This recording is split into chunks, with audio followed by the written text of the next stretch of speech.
We are here at CEDIA day number 2. This is Tim Albright with AVNation. Also with us is my buddy, my pal, my favorite German in the whole wide world. Hey Tim, how's it going? Good. Not too bad. Also with us is Steve Greenblatt. Can we win you a picture? There. All right. How are you? And good. Matt Scott is here somewhere. All right, here's what we're going to do. In Canada. He's not in Canada. We had a really nice, we recorded AV Week today. That was awesome. Had been Bruno on. Also with us was Becky Villarreal and a bunch of other folks. Then we had our tweet up, right? Tweet up was cool, 4 to 6-ish tonight at the Biergarten, which Patrick obviously knows what that means. It's a German word, kids. Come on. That's why they had umbrellas. Yeah, that's why they had what? They had umbrellas inside. People were wondering. They had umbrellas inside. Yeah, normally something like that is outside. Oh, That's really? Garden. Wow. Okay, I And just trees. learned. They had some trees. Just learned something. There was no trees inside. There were. No, there weren't trees. There were trees. There was potted plants. Well, it looked like a tree. All right. So, Patrick, you're here not as somebody coming to it, but you're an exhibitor, right? AV GUI is something that I've talked about since InfoComm. Still very excited about it. So, can you give me a rundown how your day has gone, how your CEDIA has gone, and why you decided to kind of go to this market? This is my first CEDIA, so it's really my first experience here, and the show's going really good. I'm getting lots of great reactions from our products, and I'm seeing lots of different visitors from all different types of projects. People who do very little AV and more security and things like that. People who do highly customized AV. So it's a really big mix, and we're getting lots of input about what works for them and what doesn't. So it's a really positive experience, really cool. Okay, explain to people who've never heard of AV GUI what it is exactly your app does. AV GUI is a free app for the Apple iPad. You can download the app, and we control different presentation switchers from AMX, Crestron, Extron. We're adding more drivers for different products as time goes on, and we also have IR control over global cache. So you could set up the GUI however you like. It controls everything over IP, and then you pay a monthly fee to save the configuration, or you could just use it for free, and then your changes are gone every time the app restarts. So you could use it as a tool to test your system, have some fun, or you could use it as a controller and touch panel in one. Very cool. All right, Mr. Greenblatt, from your standpoint, what did you see today that was incredible?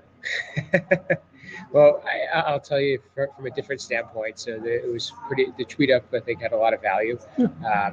There were some young blood in the tweet up, and what was interesting is the conversation about how they're new to the industry, and they said, this is a pretty cool industry.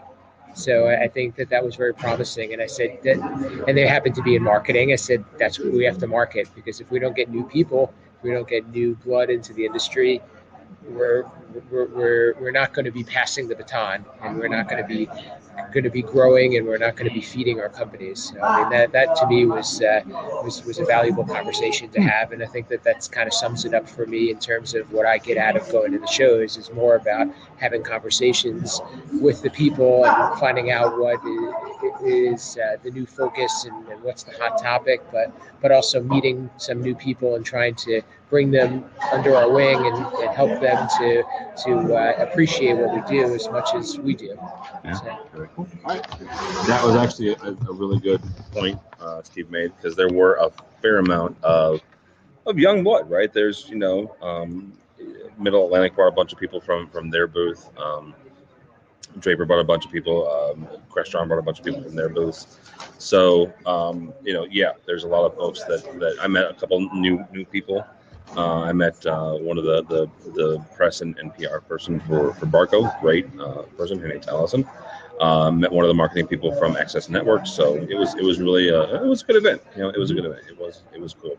One of the things that I want to kind of point out from today is I did an interview. Victoria Ferrari did an interview with Claire Controls, and I'm saying that because with 3 control guys here, right? And I said this to Uncle Richie at Fregosa. It's not a Crestron killer, all right? So don't freak out and think that that's what I'm going down. But oh my gosh, I was impressed. I was impressed with the simplicity. I was impressed with the interface. And a lot of times in our industry, especially if you have engineers doing the interface, God love them, they do gray and black and white freaking buttons all day long, right? The interface was slick. It was very Apple-esque. It was very much, and it's one of those things where I'm kind of gonna, when I get back home, look over my house, right? I mean, I don't make enough money to where I can do a Crestron system, absolutely not, but I could afford something like this, right? I could afford, something in this market, in this price point, and I think that's where they're going, right? They're going for that middle of the road.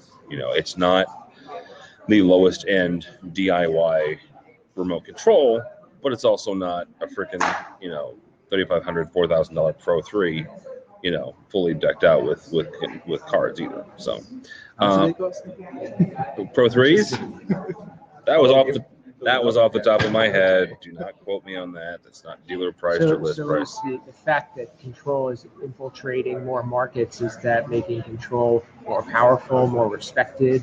I think it's making it more ubiquitous. It's making more room. Yeah. There's room enough for everybody. Yeah, there is. Look, 20 years ago, there was only one touch panel, right? Or two touch panels. Two. And you didn't have much choice. And we were only doing AV. But now that we got the network, we're controlling everything. Yep. AV is just another part of the environment, right? It's the same thing as lights or shades. I'm in the room. I want to control the electronics in that room.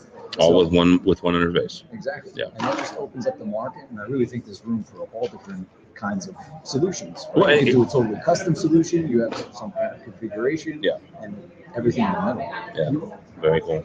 Do you feel it's going to be a stepping stone though? For what? Do you start out in one platform and graduate to others? As an end user or as a programmer? As an end user. Yeah, it's possible. It's I think possible. it's an integrator's responsibility to give the customer what he needs. Yeah. And the more tools he has in his tool bag, he can do that. Yeah. So if maybe somebody has a low budget for hardware, they have an option to do that. Maybe they have a lot of money and a lot of expectations, then they can do totally custom stuff. And that's what all these things are. It's just different tools to use to provide the solution. You really got to, that's an integrator's job, to talk to the customer, define what their needs, and be there for them and give them what they need. Yeah. So one of the challenges that we face is, how do you say that a system is only capable of so much? Easy. It's the scope of work. Well, not that, not the scope of work, not what they paid for, but how do you say that you can only do up to this point? Without then, as a programmer, as an independent programmer, you don't want to ever expose somebody's shortcoming. So how do you say I can do this, but once you get to this point, the system doesn't do that? That's part of the just an design. Interesting conversation, and we're not in. Like I face that occasionally with one of the control systems that is becoming more popular and on the commercial side, and it's. It's a tough conversation to have. As a programmer, you don't want to say no. You don't want to usually say yes, you can do this. It's just a matter of how much you want to pay for it. Yeah. I think that's part of the artistry of figuring out what they need. And sometimes, because the end user usually doesn't know exactly what they need. So in the beginning, you've got to kind of pull that out, and you're designing a system based on, what is it that they need? And if you miss something, then you've got to add more stuff or turn things on its head, and it's a tough thing to do. That's why it's all about relationships, figuring out what they need, Absolutely. what they expect, and what's their tolerance for technology. Does it have to work? Do we want to try something that maybe works? These are all things you need to think about. Yeah, absolutely. All right, Uncle Richie, what was a couple of things that you gathered today? Today I really noticed more was there was a lot of vibrancy. We had a class today on managing international multi-office and remote projects. So roundtable discussion. And what was really neat was, for me, it kind of epitomized everything that CEDIA was. We had the Q&A after, and somebody brought up a problem about, they were having a problem in a region, and the guy next to him in the office said, well, we have an office over there, and so why don't we, right in the middle of it, kind of exchange cards. He said, if you need help, no problem, we'll help you out.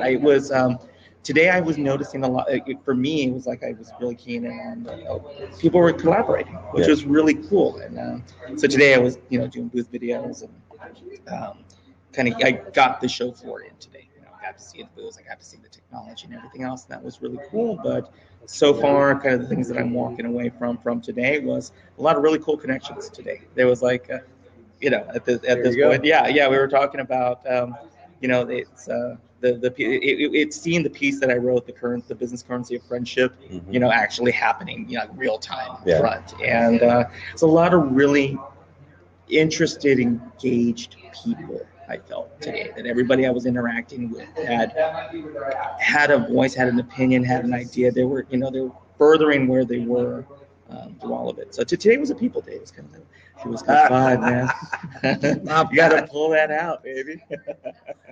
Oh man, last year in Denver that made sense, but I'm not gonna say why. Mr. Scott, well, yeah, what do you got for today? I have no idea anymore. Okay, good. The end.